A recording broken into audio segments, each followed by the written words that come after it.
2018 թվականից սկսյալ ես խիստ որոշակի վերապահումներ ունեցել եմ քաղաքական գործընթացների վերաբերյալ, որոնք ծավալվում էին Հայաստանում։ Ինչու ունեի այդ վերապահումները։ Այն անձը, ով առաջնորդում էր քաղաքական process-ը Հայաստանում, որևէ վստահություն չէր նշենչում ինձ, ի տարբերություն այն բոլոր անձանց, ովքեր ոգևորված էին նրանով։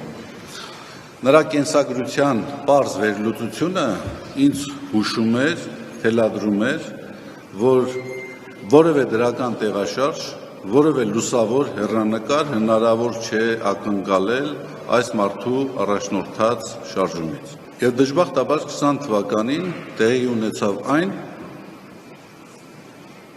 ինչ որ բոլորիս կյանքը այսօր ավերել է, բոլորիս համար մեծագույն մտահոգություն է։ Մենք կորցրեցինք Արցախը, մենք կորցրեցինք ներազգային համերաշխությունը, կեղծ եւ արհեստական պատճառաբանություններով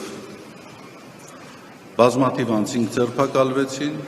պառակտվեց հասարակությունը։ Եվ իհարկե այդ պայմանների մեջ ես անբարոյական եմ համարել, որպես թե եկեղեցական եւ թե անձ որևէ ձևով իմ դիրքորոշումը չարտահայտել։ Եվ ես այդ դիրքորոշումը արտահայտել եմ եւ այսօր էլ այդ դիրքորոշման վրա եմ